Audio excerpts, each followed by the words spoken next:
I wired $200,000 to Thailand for a wedding. I bought the dress, the venue, the flowers. I even paid for her family's new house. The wedding was supposed to be in 3 weeks, but when I landed in Bangkok, nobody was there. Not her, not her family, not even the address I'd been sending money to for 6 months. I met Ratree 6 months after Linda died. 6 months. That's how long I lasted before the silence in my house became unbearable. I wasn't looking for love, God. I wasn't even looking for company. I was just tired. Tired of waking up to an empty bed. Tired of making coffee for one. Tired of sitting at the kitchen table, staring at Linda's chair, remembering how she used to read the newspaper there every morning with her reading glasses halfway down her nose. I'd worked at the auto plant in Detroit for 42 years. Supervised the same assembly line. Built transmissions. Every single day, the same routine. Clock in at 6. Clock out at 3. Come home to Linda. Eat dinner. Watch TV. Go to bed. Do it again. For 42 years. It wasn't exciting, but it was mine. It was ours. Then cancer came. Stage 4. 8 months from diagnosis to funeral. The doctor said there was nothing they could do. So I held her hand. I watched her fade. I listened to her breathing get slower and slower until one Tuesday morning in March.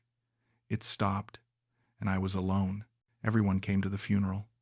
Guys from the plant, neighbors, Linda's book club friends. They all said the same things. I'm so sorry, Byron. She's in a better place now.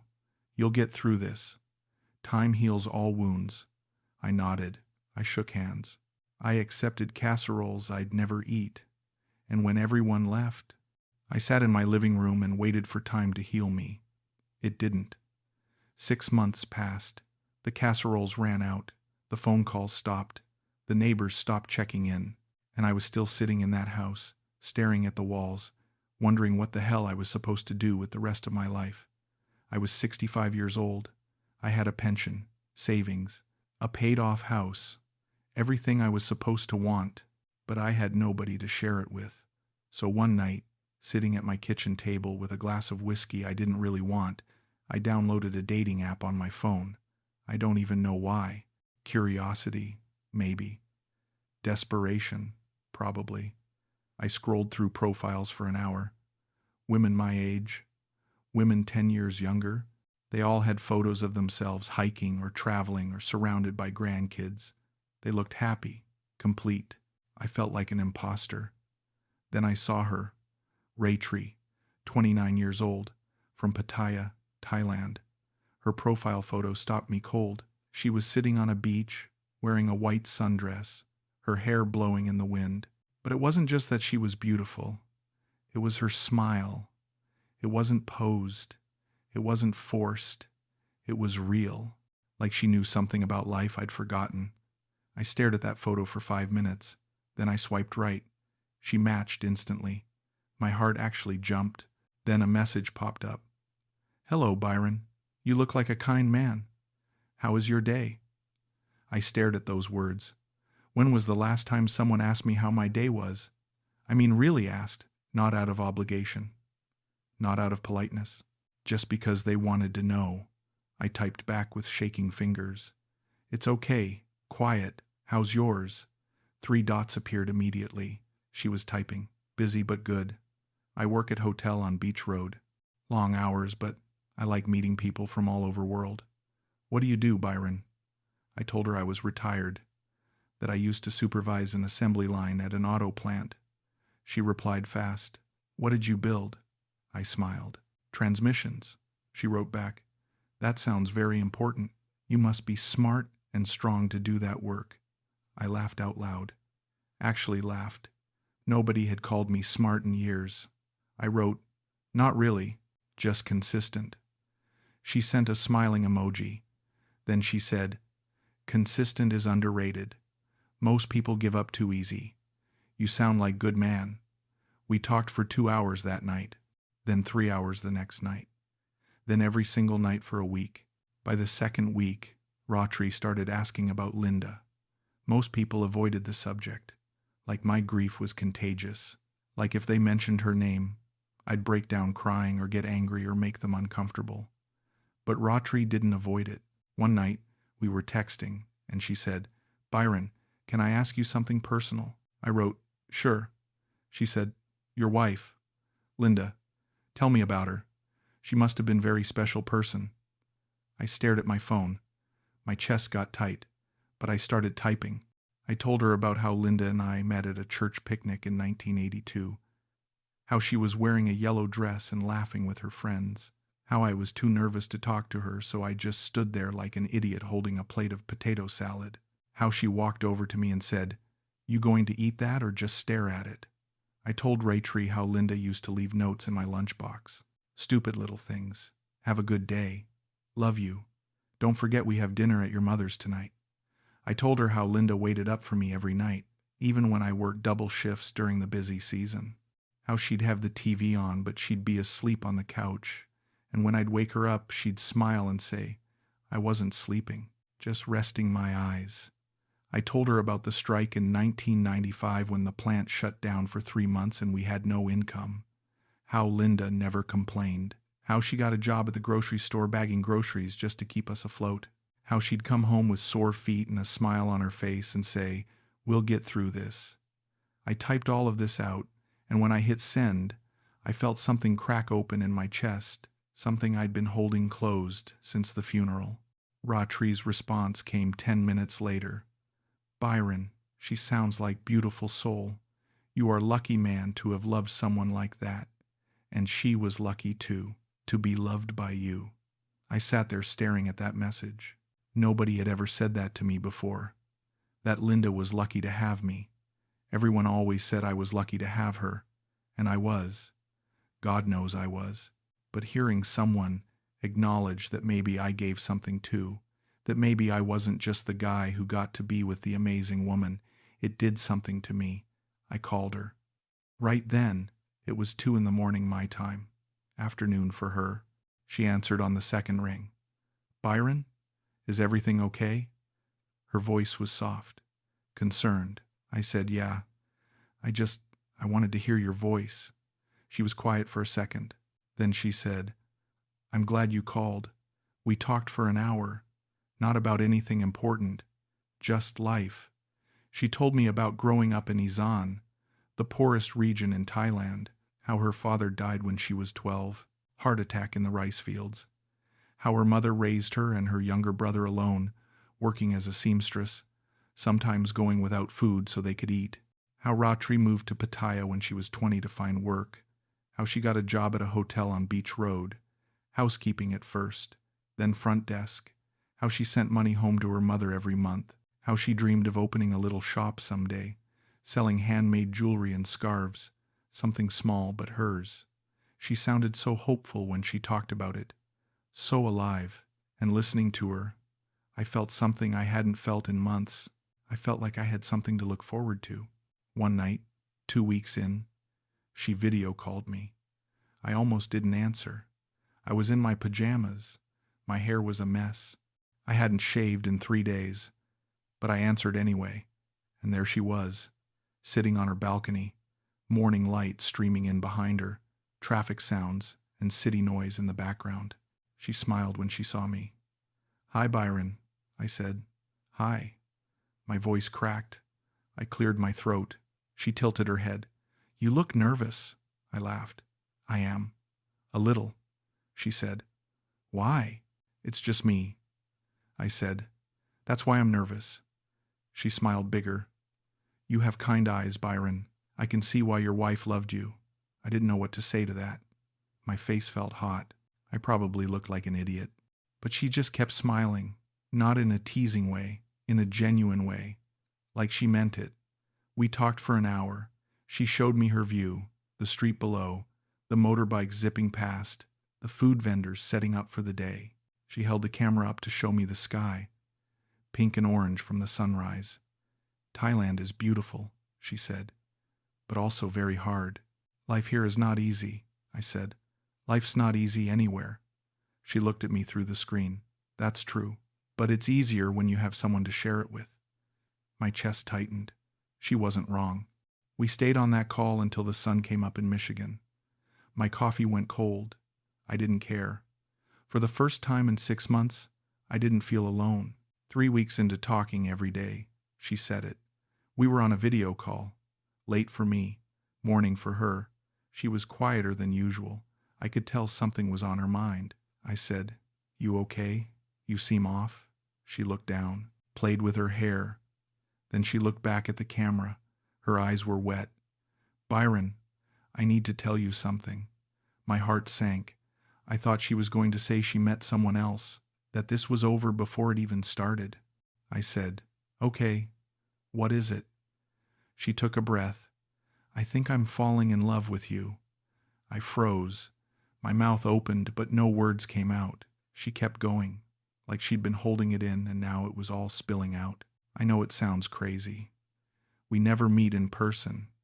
We live on opposite sides of the world. But I feel like I know you, Byron. Like I've known you my whole life. When I wake up, first thing I do is check my phone to see if you messaged. When something happens during my day, I think about telling you. You make me feel safe. You make me feel seen. I know it's too soon. I know I sound stupid, but I needed you to know." I sat there, staring at her face on my phone screen. Part of me wanted to laugh. Part of me wanted to cry. Part of me wanted to hang up and delete the app and pretend this never happened. Because it was insane. It was too fast. It was too much. But then I thought about the last 3 weeks. How I'd stopped dreading mornings because I knew I'd talk to her. How I smiled at my phone like a teenager. How I felt something other than empty. I opened my mouth and said, "Ratree, I don't know what to say." She wiped her eyes. "You don't have to say anything. I just needed you to know how I feel. It's okay if you don't feel the same." But I did. God help me, I did. Not that night. I told her I needed time to think. She understood. We said goodnight. I didn't sleep. I just lay in bed, staring at the ceiling, my heart pounding like I was 20 years old again. 2 days later, I called her. It was early morning for me, evening for her. She answered on the first ring. "Byron," I said, "I love you too." She gasped. Then she started crying. Happy crying. "You mean it?" she said. I said, "I mean it. I don't know how this works. I don't know where this goes. But I know how I feel, and I feel like I love you." She laughed through her tears. "I love you so much, Byron." We stayed on the call for 3 hours, just talking, laughing, planning nothing and everything at the same time. When we finally hung up, I sat in my kitchen with the biggest smile on my face. I felt like an idiot. I felt like a kid. I felt alive. After that, Ratree sent me photos every single day. Her at the night market, surrounded by colorful lanterns and street food vendors. Her at a temple, hands pressed together in prayer, wearing a traditional Thai dress. Her with co-workers at the hotel, all of them smiling in matching uniforms. Her on the beach at sunset, the sky painted orange and purple behind her. Every photo made her feel more real, more mine. She'd send voice messages too. "Good morning, Byron. I hope you slept well.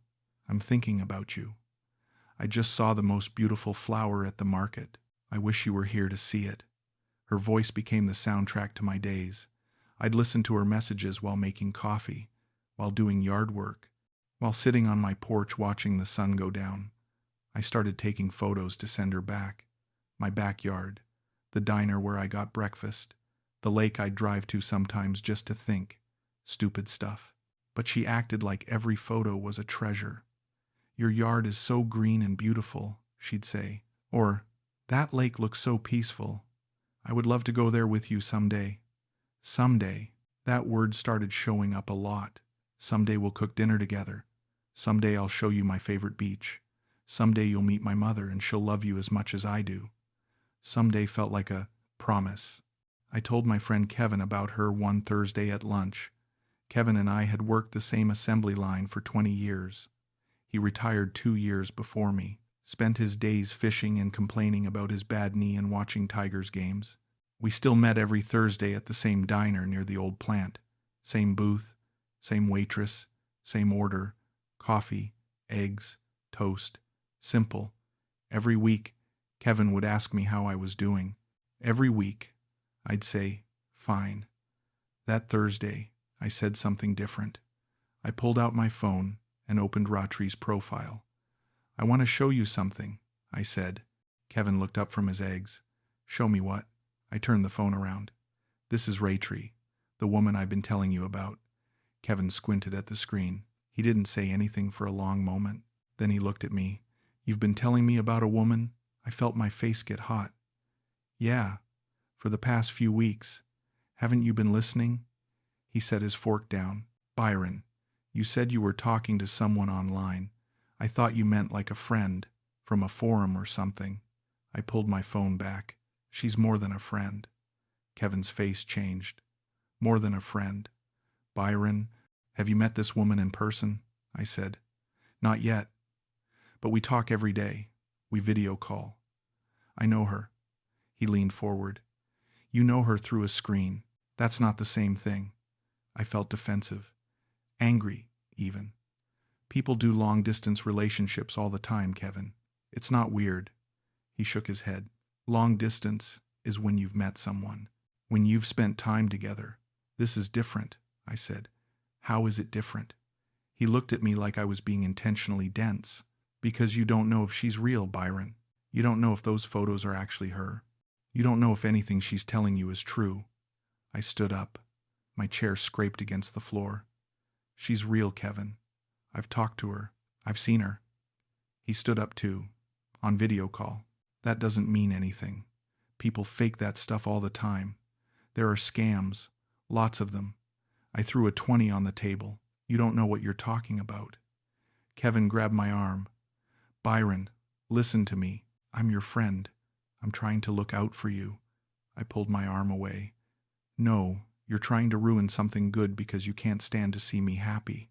His face fell. That's not fair, I said.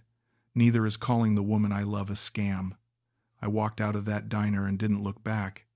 I didn't talk to Kevin for 2 weeks after that, but his voice stayed in my head. You don't know if she's real. I pushed it down.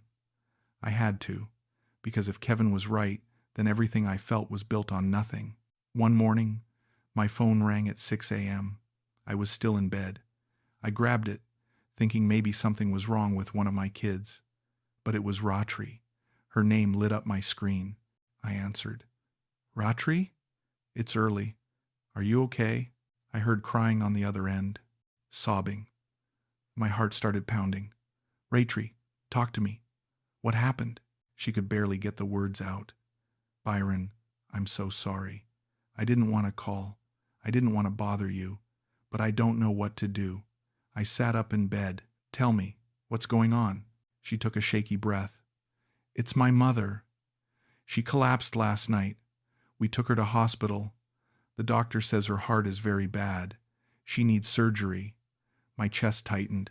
Is she going to be okay? Ratree's voice cracked. The doctor says yes, but only if she has surgery soon.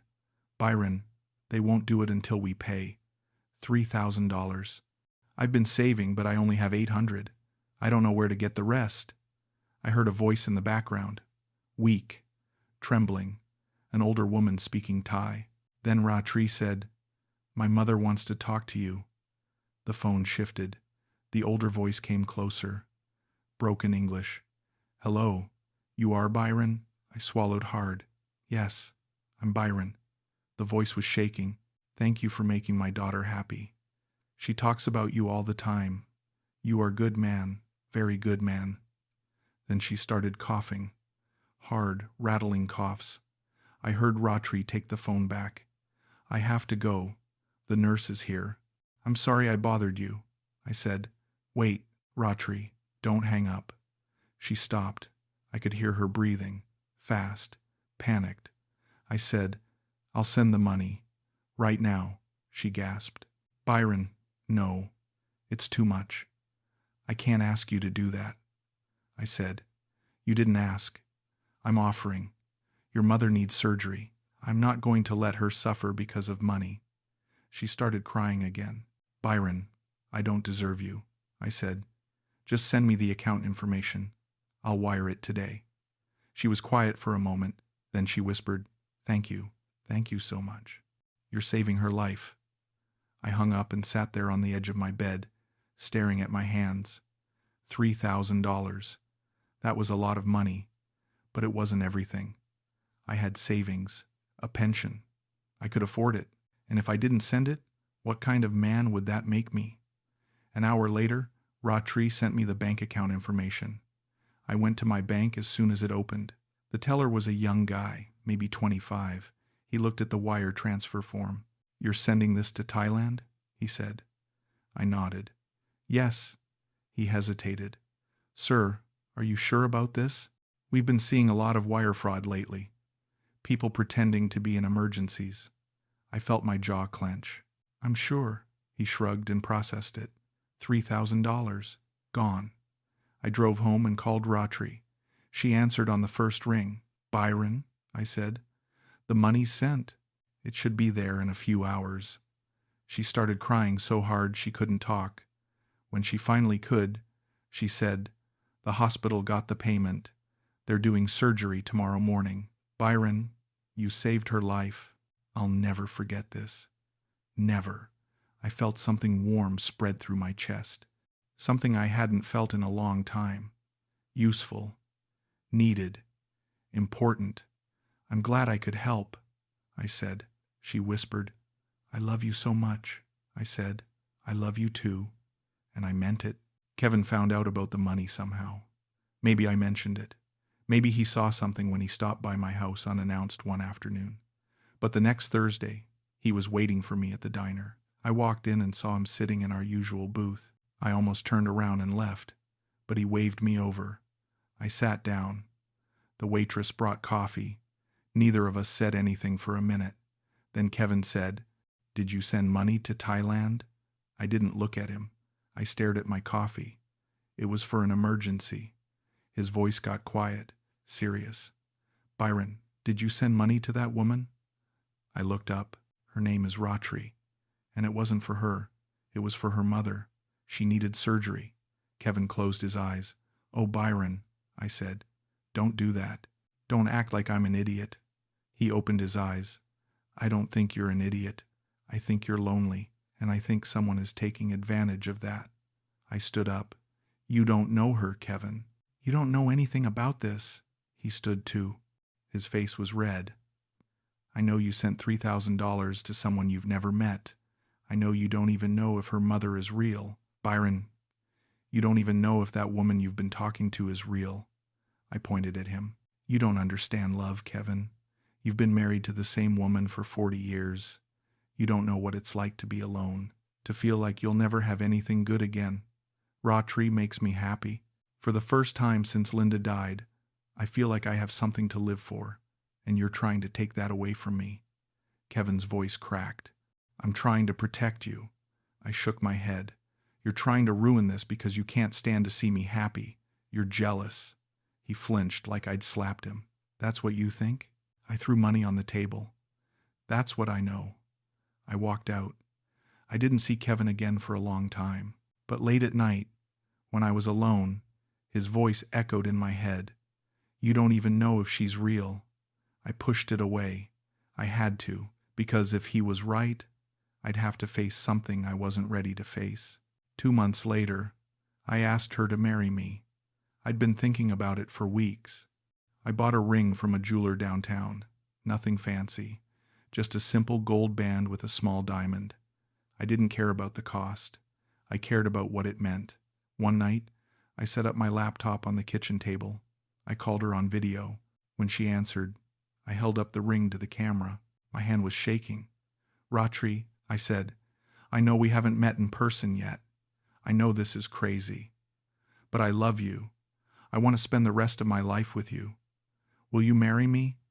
She screamed. I mean, really screamed. Then she started crying.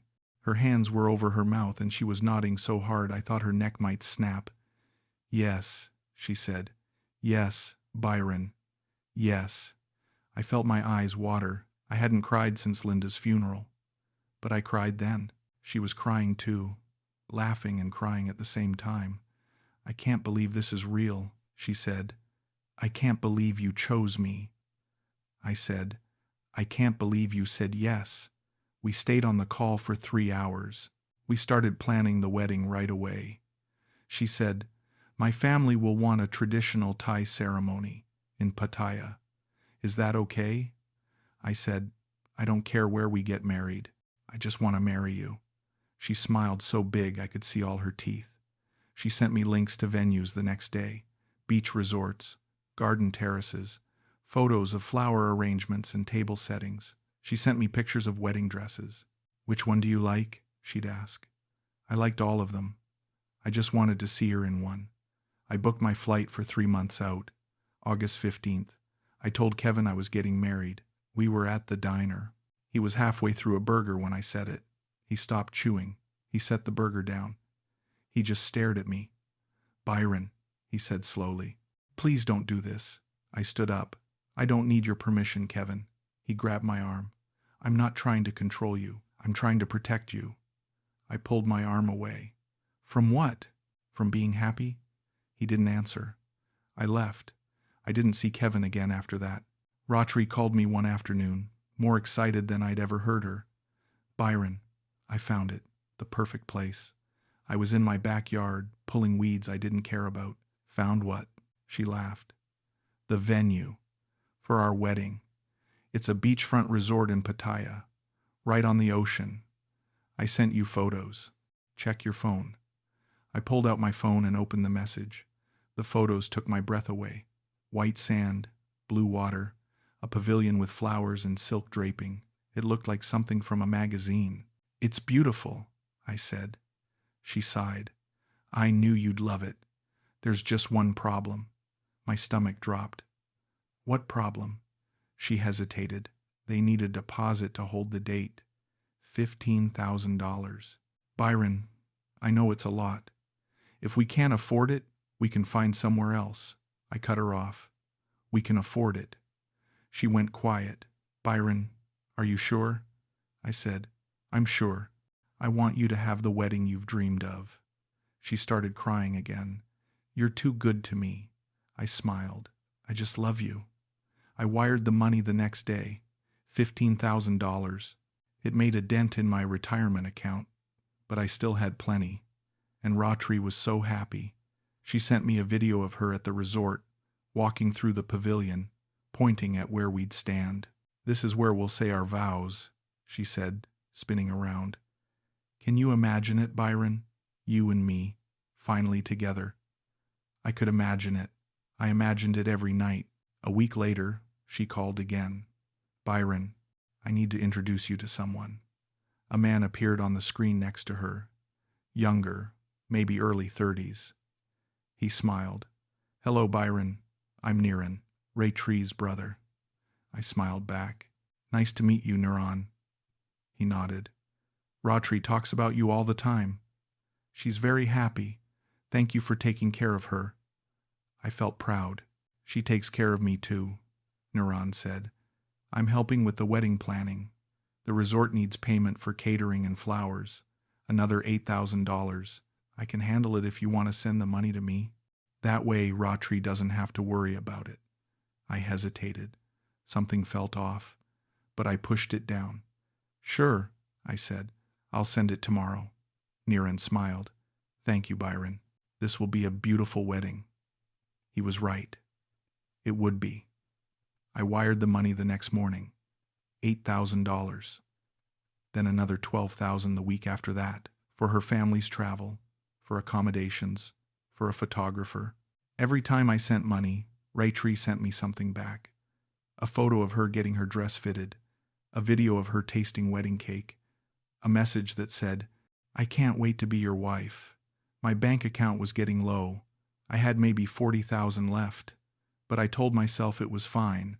This was an investment in our future, in our life together. One night, Ratree called me crying again. I was getting used to the crying, but this time felt different, heavier. What's wrong? I asked. She could barely talk. It's my mother's house. Byron, it's falling apart. The roof leaks. There's no running water. My family is so ashamed. How can we host a wedding when they live like this? I said. They don't have to host anything. We're getting married at the resort. She shook her head. You don't understand. In Thai culture, the groom meets the bride's family at their home first. There's a ceremony, a blessing. But our house is so bad, Byron. I'm so embarrassed. I heard her mother's voice in the background, crying too. Ratree said, I'm sorry. I shouldn't have told you. It's not your problem. But it felt like my problem. I said, what if I helped? She looked at the camera. Helped how? I took a breath. What if I bought them a house? She gasped. Byron, no, that's too much. I could never ask, I said. You're not asking. I'm offering. She covered her face. Byron, a house costs so much money. At least $80,000 for something small. I can't let you do that, I said. Let me do this, please. Let me take care of your family. She cried so hard she had to hang up, but she called me back an hour later. Are you sure? She asked. I said, I'm sure. I wired $85,000 the next day. It wiped out most of my savings. I had maybe $10,000 left in my account, but Ratree sent me photos of the construction. A small house with a red roof, a porch, a garden. Her mother sent me a video message. Thank you, Byron. You are blessing to our family. You are a good man. We are so grateful. I felt something I hadn't felt in years. Needed, important. Like my life still mattered. 3 weeks before the wedding, I was a mess. I had my suit tailored. I bought gifts for Ratree's family. Silk scarves, chocolates, a watch for Niran. I practiced Thai phrases on YouTube. Sawasdi crap. Hopkun crap. I probably sounded like an idiot, but I didn't care.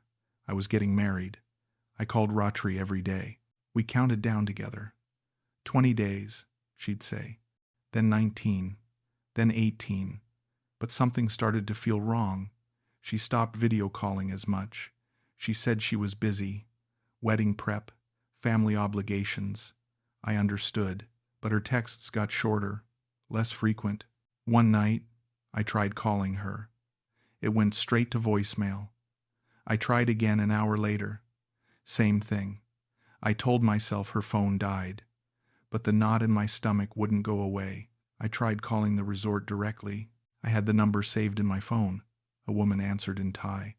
I said, Do you speak English? She switched. Yes. How can I help you? I said. I'm calling about a wedding booking. August 15th. Under the name Byron Patterson. She was quiet. Then she said, One moment, please. I waited. She came back. Sir, I don't see any booking under that name. My heart started pounding. That's impossible. We paid a deposit, $15,000, for a beachfront ceremony. She said, I'm sorry, sir. There's no record of that. I hung up. I tried calling Ratree again. Voicemail. I messaged Niran. Hey, can you call me? I'm trying to reach Ratree. He didn't respond. I sat on my couch, staring at my phone. My hands were shaking. I told myself there was an explanation, a mistake, a misunderstanding. But deep down, I knew something was wrong. I landed in Bangkok on a Tuesday morning. The flight was 16 hours. I didn't sleep. I kept checking my phone. No messages from Ratree. No calls. Nothing. I texted her when I landed. I'm here. No response. I called. Straight to voicemail. I told myself her phone was off, that she was at the venue, that she was nervous. I took a taxi to Pattaya. It was a 3-hour drive. The driver tried to make small conversation. First time in Thailand? I just nodded. I couldn't talk. My throat was too tight. When we got to Pattaya, I gave him the address of the resort. He pulled up to a gate. It was closed, a chain and padlock across it. I got out of the taxi. There was a sign in Thai and English, closed for renovations. I walked up to the gate and looked through. The pavilion was there, but there were no flowers, no decorations, no chairs, just sand and weeds. A security guard walked over. He spoke broken English. You need something? I pulled out my phone and showed him a photo of Ratree. Do you know this woman? She booked a wedding here. He looked at the photo. Then he looked at me. He shook his head. No wedding. Resort closed 6 months. I felt my legs go weak. I got back in the taxi. I gave the driver another address, the house I'd bought for Ratree's family. It was in a village an hour outside Pattaya. We drove down dirt roads, past rice fields, past chickens and stray dogs. When we got to the address, I got out. There was nothing there, just an empty lot. Dirt, weeds, no house, no construction, no family. I stood there, staring. The taxi driver said, "You okay, sir?" I didn't answer. I couldn't breathe. I tried calling Ratree one more time. The number didn't even ring, just a recorded message in Thai. I didn't need to understand the words. I knew what it meant. The number was disconnected. I spent that night in a cheap hotel near the Pattaya bus station. I didn't sleep. I just sat on the bed, staring at the wall. The next morning, I found a private investigator online. His name was Praisert. His website said he specialized in romance scams. I called him. He answered in perfect English. "Hello, this is Praisert." I said, "I need your help." He said, "Tell me what happened." So I did. I told him everything. The dating app, the calls, the money, the wedding, the house. When I finished, he was quiet. Then he said, "How much did you send?" I said, $200,000. He sighed. "Okay, I'll need photos of her, screenshots of your messages, bank transfer records, anything you have." I sent him everything. He called me back 2 days later. "I found her," he said. My heart jumped. "Where is she? Is she okay?" He said, "She's fine. She's in Bangkok, but her name isn't Ratree." I felt cold. "What do you mean?" he said. "The woman you've been talking to is part of a romance scam operation. They target Western men on dating apps, usually older men, widowers. They build relationships, gain trust, then ask for money." I couldn't speak. He kept going. The photos of her mother's house, stock images from a real estate website. The brother, Naran, a hired actor. The wedding venue never had a booking under your name. The house you paid for was never built. The money went into an account controlled by a syndicate. "She's been running this scam for years," I said, "but I talk to her every day." "I saw her on video," he said. "They're very good at what they do. The woman you talk to probably isn't even the woman in the photos. They hire girls to do video calls. They use voice modulation, scripts. I've seen this 100 times. I felt like I was going to throw up," he said. "I found messages she sent to other men, identical scripts, identical promises. You're not the only one, Byron." "I'm sorry." I hung up. I sat there in that hotel room staring at my phone, at the photos she'd sent me, at the messages. "I love you, Byron. You're my hero. I can't wait to be your wife."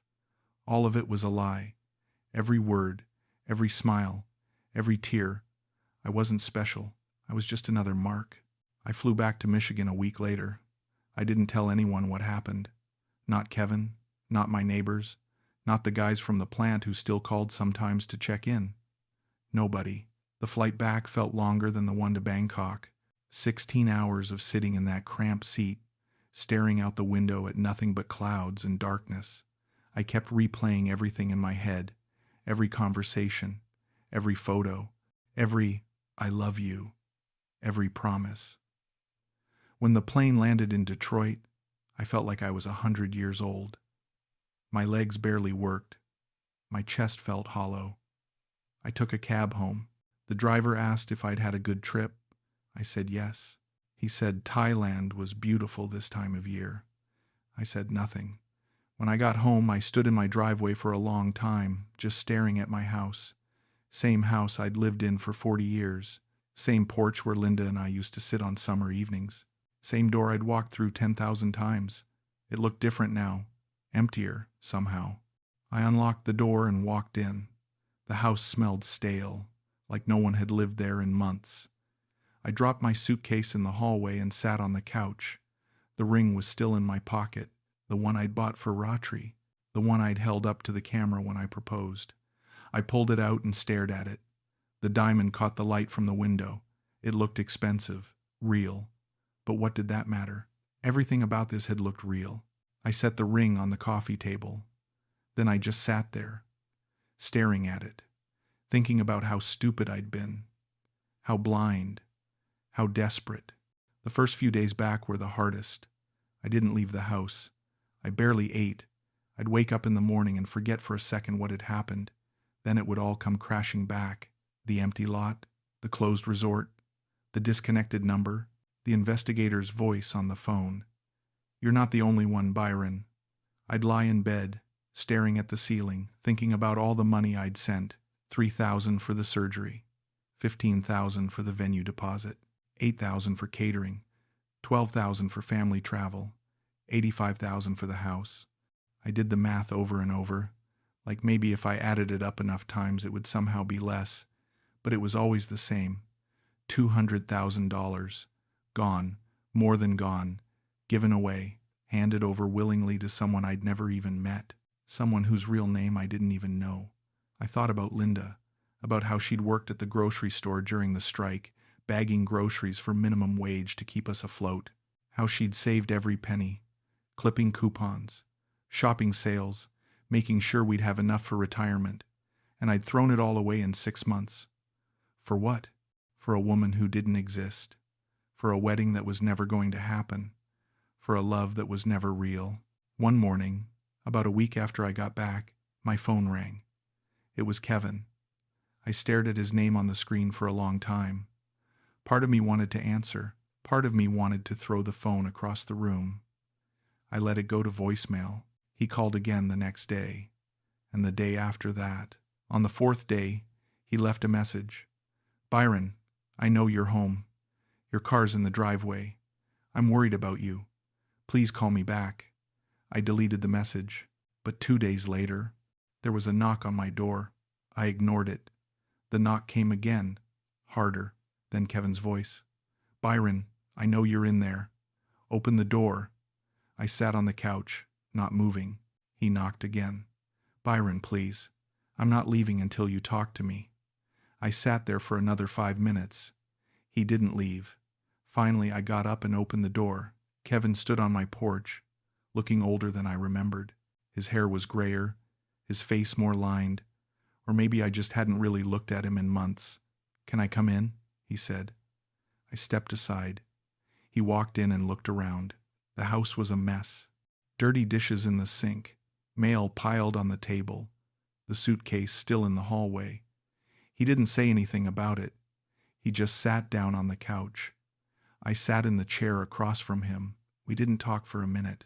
Then he said, "What happened in Thailand?" I looked at the floor. "Nothing." He leaned forward. "Byron," I said. "She wasn't there. The wedding wasn't real. The venue was closed. The house I bought didn't exist. None of it was real." My voice cracked on the last word. Kevin closed his eyes. When he opened them, they were wet. "How much did you send her?" I said. 200,000. He put his face in his hands. We sat there in silence. Then he said, "I'm sorry." I looked up. "For what? For being right?" He shook his head. "For not trying harder. For letting you push me away." "I should have done more," I said. "It wouldn't have mattered. I didn't want to hear it. I wanted to believe." Kevin nodded. "I know." We sat there for another minute. Then he said, "Have you eaten?" I shrugged. "Not really." He stood up. "Come on, let's get breakfast," I said. "I'm not hungry," he said. "I don't care. You're coming anyway." So I did.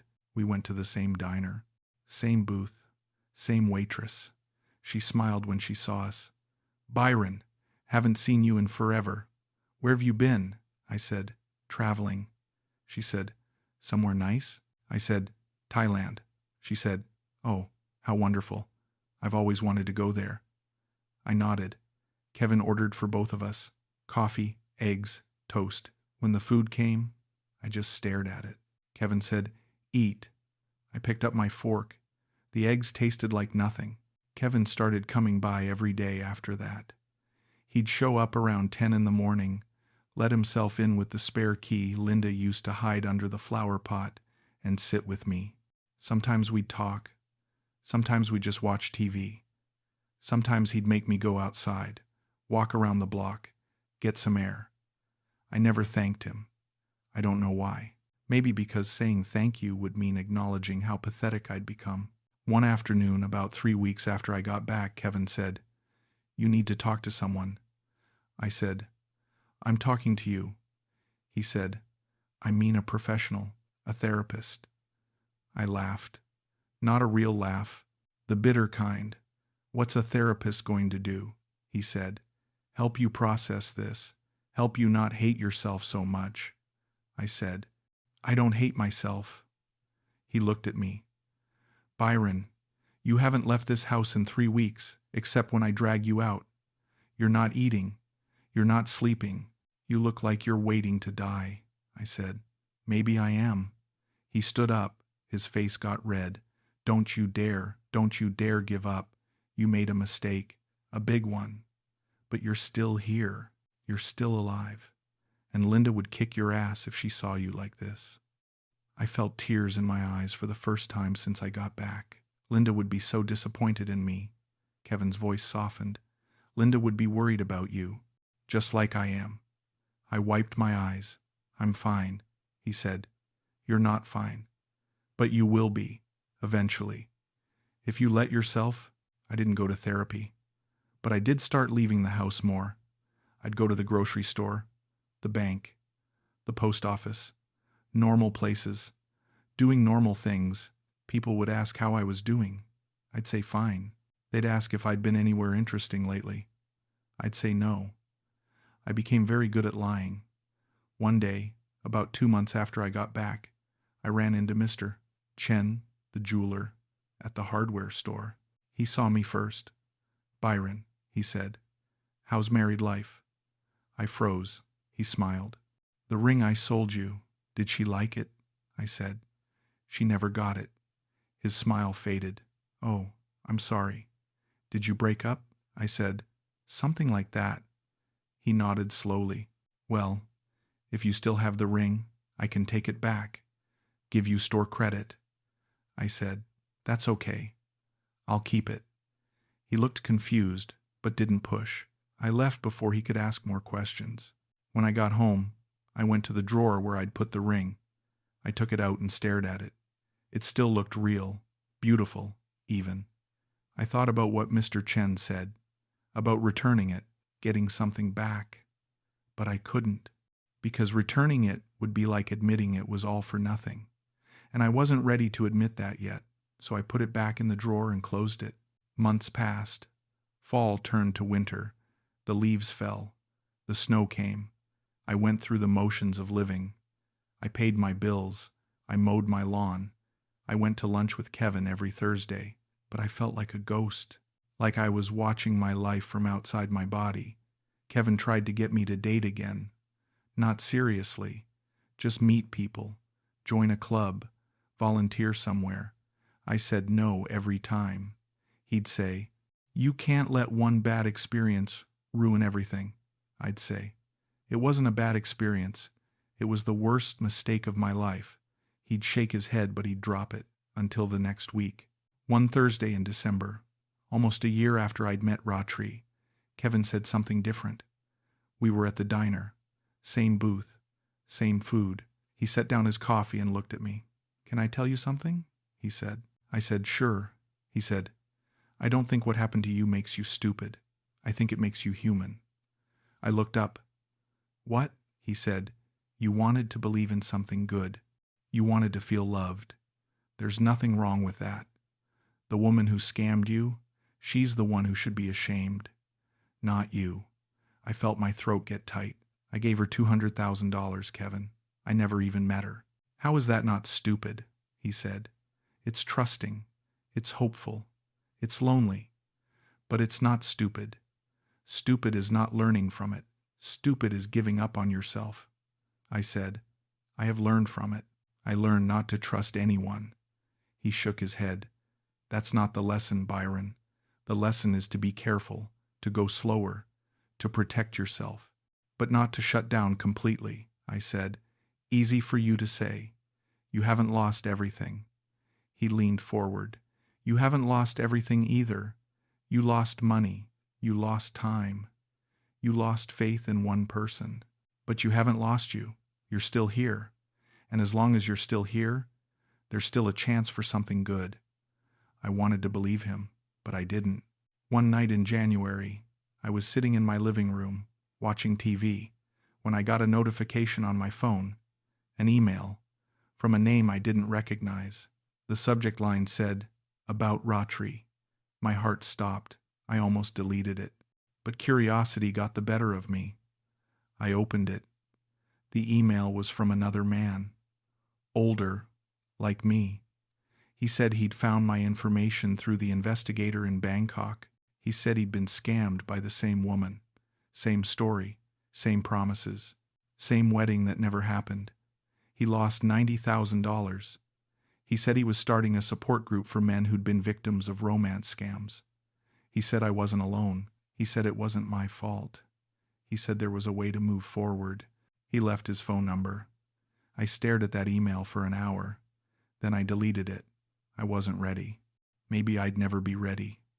But knowing there were others, knowing I wasn't the only one, it did something. It made the shame a little lighter, the guilt a little less crushing. I still felt like an idiot. But maybe Kevin was right. Maybe I was human. Maybe that was enough. By spring, I started feeling like myself again. Not the same self I was before Ratree, but a different self, a more careful self, a more guarded self, Kevin noticed. One Thursday at lunch, he said, "You look better." I said, "I feel less like dying, if that's what you mean." He smiled. "It's a start." We ate in comfortable silence for a while.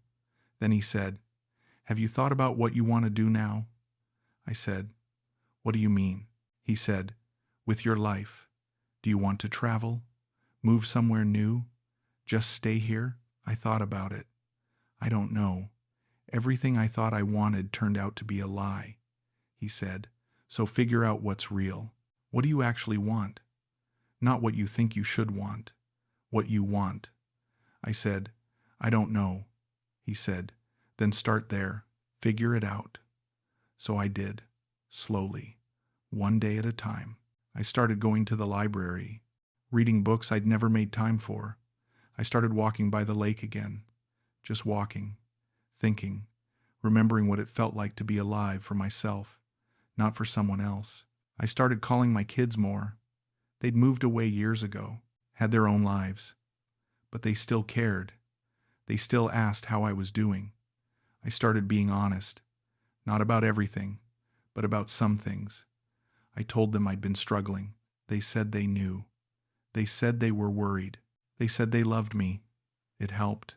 One day in late spring, I was cleaning out the garage when I found a box of Linda's things.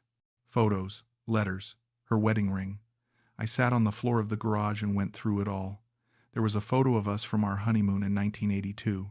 We were standing in front of Niagara Falls, both of us soaking wet, laughing. I looked so young. So did she. I stared at that photo for a long time. Then I looked at another. Linda holding our first son in the hospital. Linda at my retirement party. Linda in the garden, wearing a sun hat, smiling at the camera. She looked happy in every photo, not because life was easy, but because she chose to be. I thought about Ratree, about the photos she'd sent me, the carefully posed ones at temples and beaches and markets. They'd looked happy too, but they were empty, performances. Linda's photos were real, messy, imperfect. Real. I put the photos back in the box. Then I took out Linda's wedding ring. I held it in my hand. It was lighter than I remembered, worn from 40 years of wearing. I thought about the ring I'd bought for Ratree, still in the drawer upstairs, new, unworn, meaningless. I put Linda's ring back in the box. Then I went inside and took out Ratree's ring. I held both in my hands. One was love.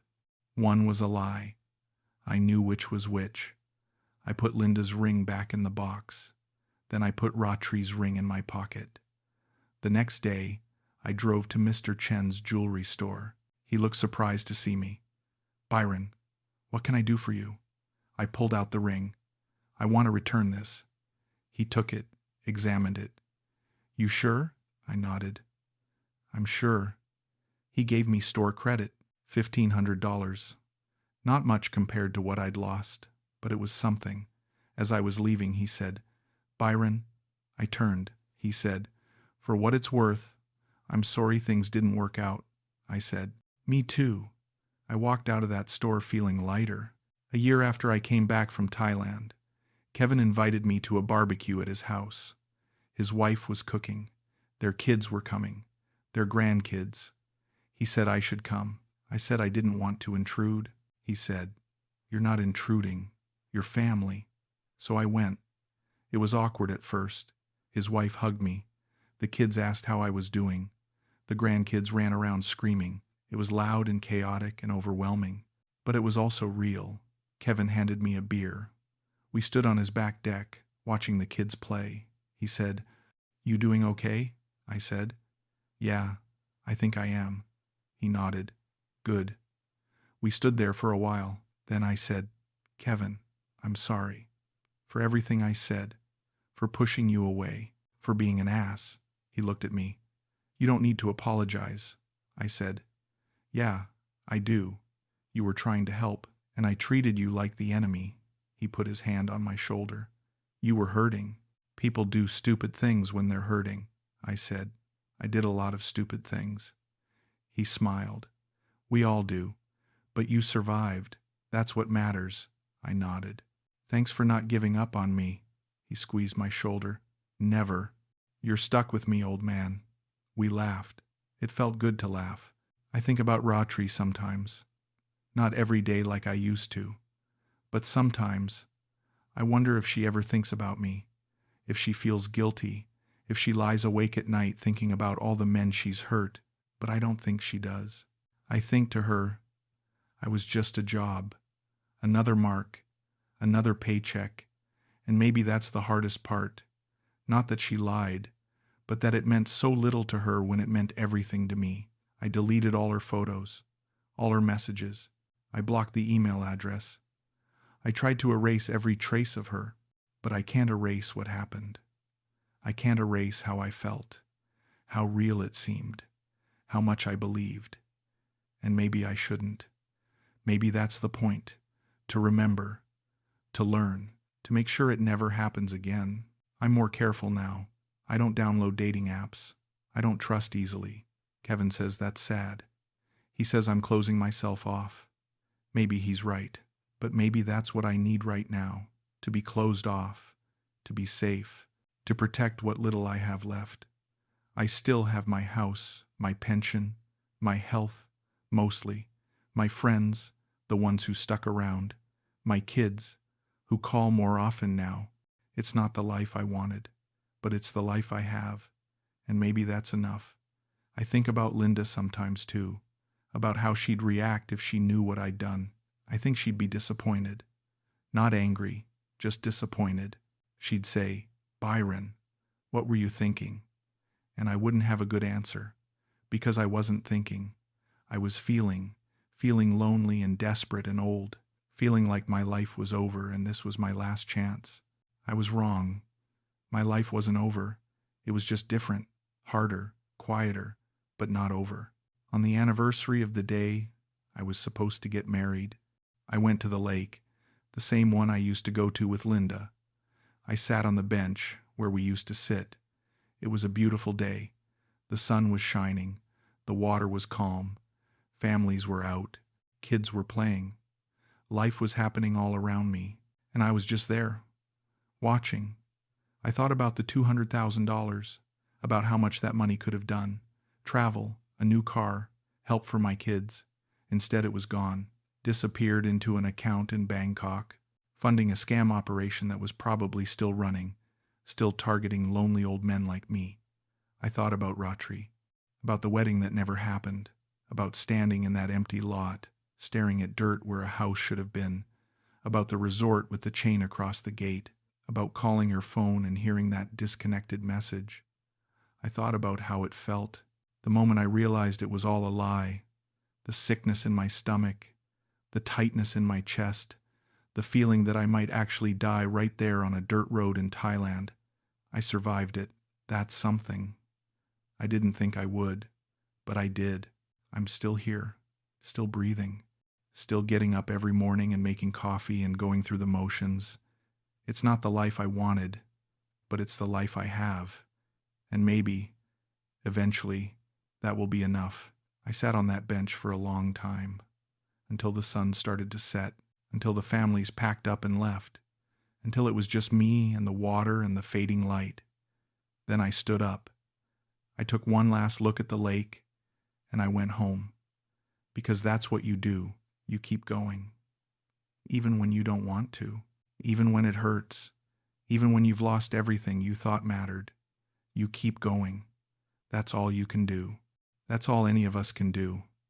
I'd lost money. I'd lost trust. I'd lost faith in people and in myself. But I hadn't lost everything. I still had tomorrow, and the day after that, and the day after that. I didn't know what I'd do with those days. But they were mine. Not Ratree's, not the scam operations. Mine. And maybe that was enough. Maybe that had to be enough, because it was all I had left.